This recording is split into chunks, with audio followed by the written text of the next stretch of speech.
ऋषिकेश एक ऐसा शहर जिसे हम अध्यात्म, गंगा और शांति से जोड़ते हैं। लेकिन आज यही ऋषिकेश सुप्रीम कोर्ट के आदेश, वन विभाग की कार्रवाई और सड़क पर उतरे लोगों के गुस्से की वजह से सुर्खियों में है। सवाल ये नहीं है कि कौन सही है और कौन गलत। सवाल ये है कि कानून और जमीन के बीच आम आदमी कहां खड़ा है।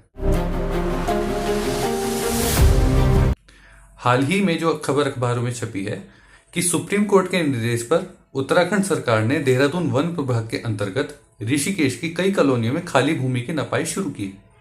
इसमें इलाके कौन कौन से हैं? इलाके हैं शिवाजी नगर, वीरभद्र, बैराज मार्ग, मीरा नगर, सुमन विहार, बापूग्राम और आसपास के कई वार्ड। लेकिन आदेश में यह साफ नहीं था कि मकानों के साथ क्या किया जाएगा। अब हम बात करते हैं सुप्रीम कोर्ट ने क्या कहा है।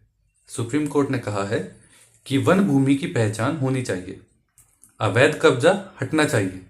यहां कोर्ट की मंशा अपने आप में साफ है, जिससे कि वन और पर्यावरण की रक्षा। लेकिन सवाल ये उठता है, क्या कोर्ट ने भी ये कहा था कि रातों रात घर उजाड़ दिए जाएं? ऐसा नहीं है। बस यही वो ग्रे एरिया है जहां से टकराव शुरू होता है।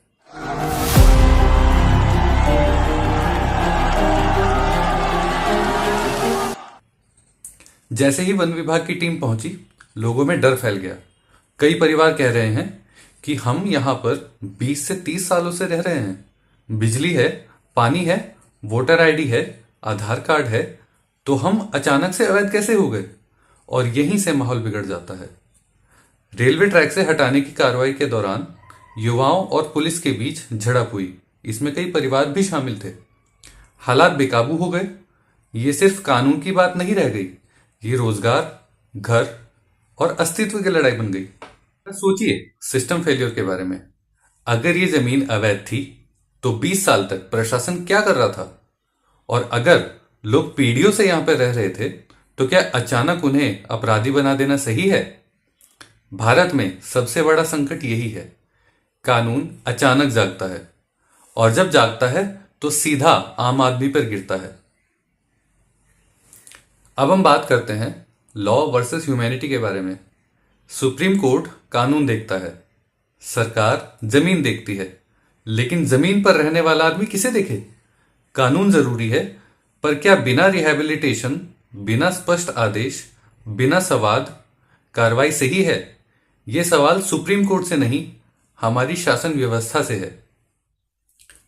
ऋषिकेश की यह कहानी सिर्फ एक शहर की नहीं है, ये कहानी है भारत के हर उस इलाके की जहां कानून और जिंदगी आमने सामने खड़े हैं।